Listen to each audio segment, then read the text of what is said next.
E aí pessoal, tudo bom com vocês? Hoje nós vamos trabalhar na nossa videoaula a segunda parte do período regencial. A primeira parte já está gravada também em outra videoaula, onde nessa primeira parte a gente falava das principais características do início do período regencial e falávamos também da regência trina provisória e da regência trina permanente, com todas as características que esses dois primeiros momentos da regência ele trazia. Nessa aula, nós vamos trabalhar o período regencial a partir das chamadas regências unas. Só que antes de qualquer coisa, eu queria lembrar que nós começamos sempre o período regencial fazendo algumas reflexões sobre esse processo, sobre esse recorte histórico, né, que é o período regencial, que vai de 1831 a 1840, e que nesse recorte precisamos lembrar de alguns pontos que são bem específicos. Na outra aula nós trabalhávamos, por exemplo, que nesse período regencial tivemos o aparecimento de dois grupamentos políticos.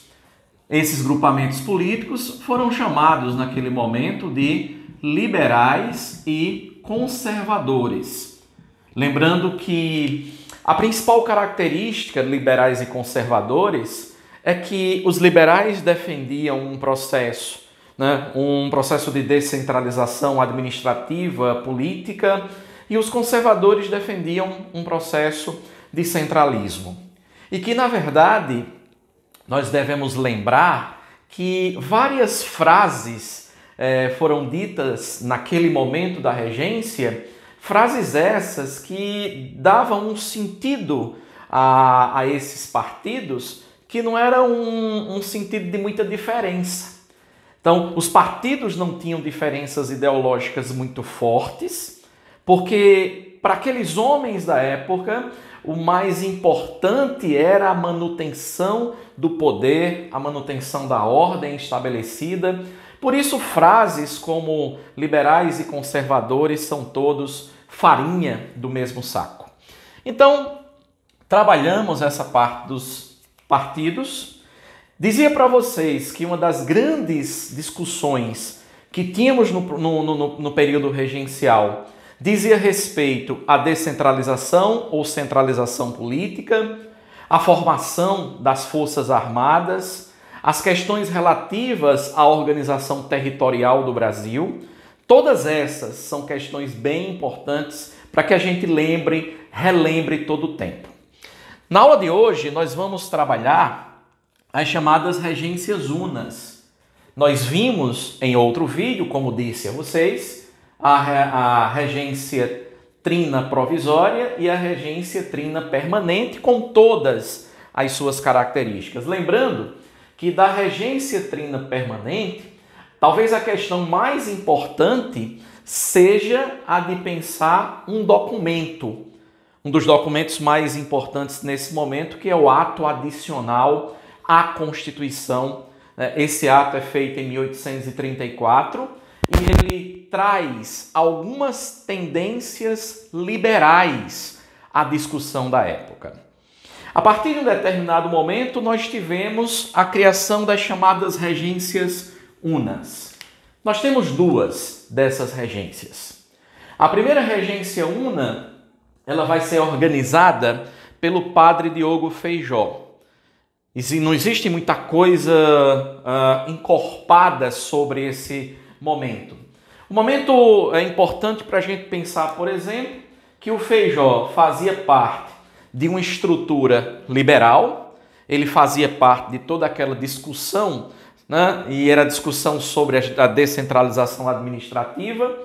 No governo de Feijó, coincidentemente, nós temos o início de algumas das chamadas rebeliões regenciais, a exemplo da Farroupilha e da Cabanagem, Rio Grande do Sul e Pará, respectivamente, e por uma série de fatores, o Feijó acaba que renunciando.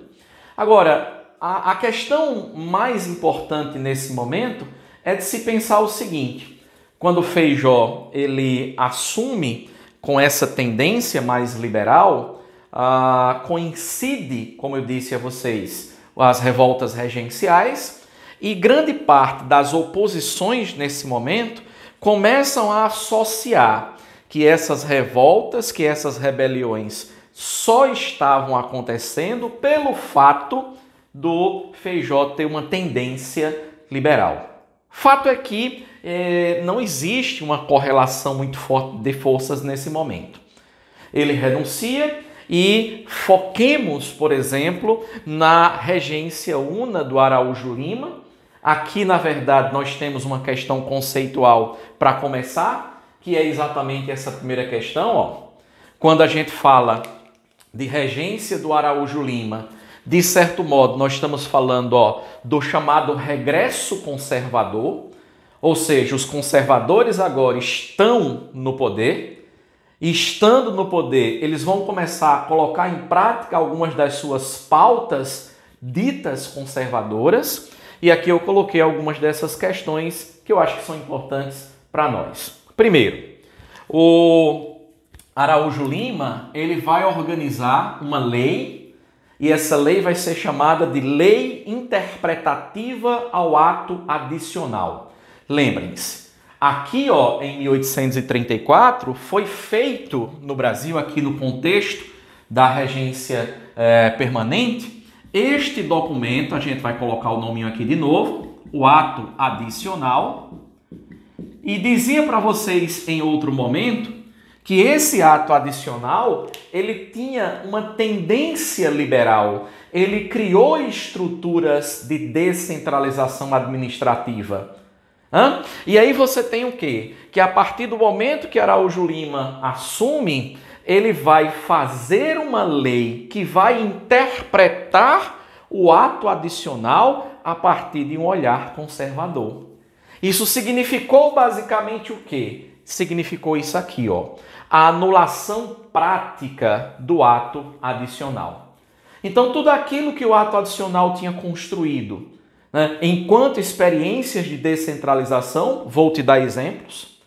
Uma das coisas que o ato adicional construiu em 1834 foi a criação das assembleias legislativas provinciais, que dava às províncias o livre exercício da produção das suas leis. Isso era uma tendência, uma tendência de descentralização, uma tendência de fragmentação. A partir desse momento, por exemplo, se retira essa construção das assembleias provinciais. E aí as províncias não vão mais fazer as suas próprias leis, porque as leis agora serão feitas pelo poder central mais uma vez. Lembrem-se, é a experiência conservadora de centralização. A outra coisa é a reorganização do Código do Processo Criminal. O ato adicional, por exemplo, tinha colocado na figura dos juízes de paz a força do julgamento dos próprios crimes. E a partir deste momento, volta ao poder central o julgamento desses mesmos crimes. Lembrem-se, nós estamos num momento de jogo de forças.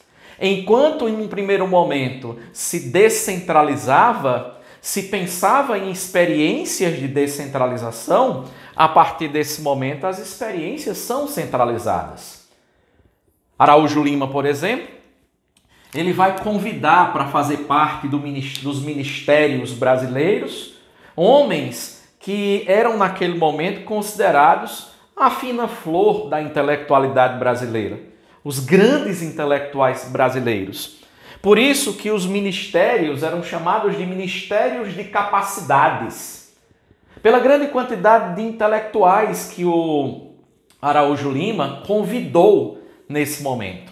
Vale lembrar que é nesse momento aqui, a gente pode tirar um tempo para pensar isso, é nesse momento que o Ministério das Capacidades criou instituições extremamente importantes, a exemplo do Instituto Histórico e Geográfico Brasileiro. Eu acho que é importante pensar um pouco sobre o IHGB. O IHGB seria uma instituição responsável nesse momento por pensar como o Brasil poderia construir a sua própria história. O Ministério das Capacidades trouxe a primeira grande discussão, que é uma discussão filosófica, que é uma discussão científica, de que o Brasil precisava construir, escrever a sua própria história, como outras nações europeias estavam fazendo naquele momento. A história era vista como a senhora, né, a maior das ciências, porque ela ajudava os homens a construir os seus próprios passados e, de certa forma, iluminava os homens para que esses homens não pudessem cair nos mesmos erros. Então, o Ministério das Capacidades cria essa possibilidade de criação de um instituto, de uma instituição que pudesse pensar, né, em como escrever a história do Brasil. Se liga nessa ideia, isso é muito importante. Todas as vezes que vocês forem discutir a construção da memória nacional, a construção da história do Brasil, passa necessariamente pela construção do IHGB em 1838. Bom, e uma outra coisa, talvez seja o grande foco do Araújo Lima, que é o foco em repressão às rebeliões regenciais. Na verdade, nós temos várias rebeliões regenciais acontecendo. Além, por exemplo, da Farroupilha e Cabanagem, nós tivemos Revolta dos Malês, a Balaiada, entre outros movimentos, rebeliões, e que a partir desse momento era importante demais acabar com essas rebeliões, porque era necessário, entre outras coisas, manter aquilo que a gente vai chamar de ordem. Porque os regentes estavam, nesse momento, muito preocupados com todas as rebeliões que estavam acontecendo nos 4 cantos do país. Essas rebeliões que, de certa maneira, elas concretizavam a ideia de que o país estava passando por um processo de crise política, de crise institucional, e ela refletia muito essa instabilidade. Lembrando dessa palavra que para mim é fundamental, né? Quando a gente fala de instabilidade política, vou colocar ali em cima para você, né, refletir sobre isso, porque essa instabilidade política acontece sobremaneira por causa de quê, professor? Por causa disso aqui, ó, tá? A ausência da figura do imperador. O fato de não termos um imperador no trono, e eu chamo isso de síndrome do trono vazio. Lembrem-se que o imperador, antes de ser imperador, ele é símbolo. Ele é símbolo de poder, é símbolo de ordem, é símbolo de unidade, é símbolo de força. A partir do momento que nós não temos o imperador no trono, é como se nós não tivéssemos força, ordem e unidade. Isso abre caminho à possibilidade de rebeliões variadas, tanto rebeliões organizadas por elites, a exemplo da Farroupilha, como rebeliões escravas, como os malês, ou mesmo a cabanagem, uma revolta de homens pobres. Lembrem-se disso. E dentro desse contexto, a discussão que a gente fecha aqui, qual é?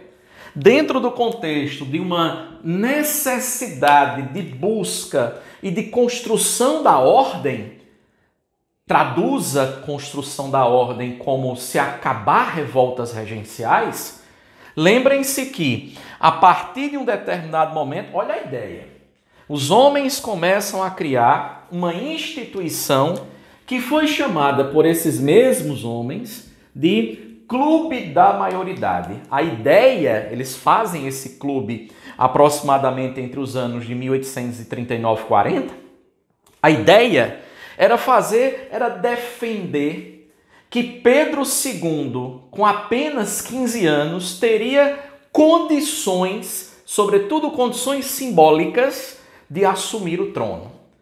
A gente precisa lembrar que assumir o trono nesse momento, é muito mais simbólico do que político.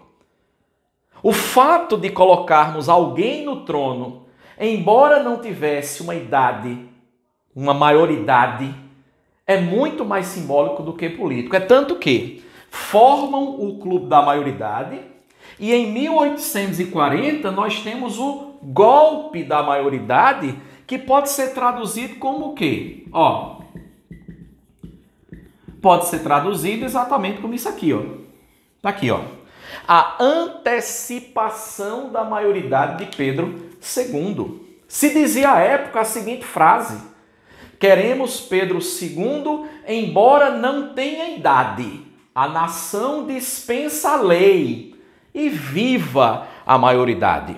Olha a ideia. O mais importante não é ter alguém que seja forte, que seja coeso, ou mesmo que seja um grande imperador.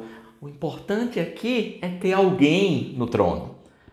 Porque ter alguém no trono significa o quê? Que este rei estando no trono simboliza a volta do poder, a volta da ordem, a volta da unidade, que é uma grande preocupação que se tem nesse momento. Agora, o mais curioso que nós temos é que esse golpe da maioridade, ele foi feito por quem?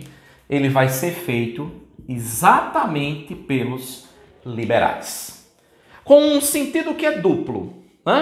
A primeira ideia era, se os liberais antecipam a maioridade de Pedro II, o mesmo assumiria e esses liberais fariam parte do governo. Então, os liberais, quando querem, de certa maneira, antecipar a maioridade de Pedro II, é porque eles visualizam o poder. Eles vislumbram o poder. E a segunda ideia é que, uma vez estando no poder, eles, liberais, podem afastar quem desse mesmo poder? Podem afastar os conservadores. Então, observem essas grandes brigas, essas lutas pelo poder entre liberais e conservadores, que é uma das características mais significativas do período regencial. Um grande abraço.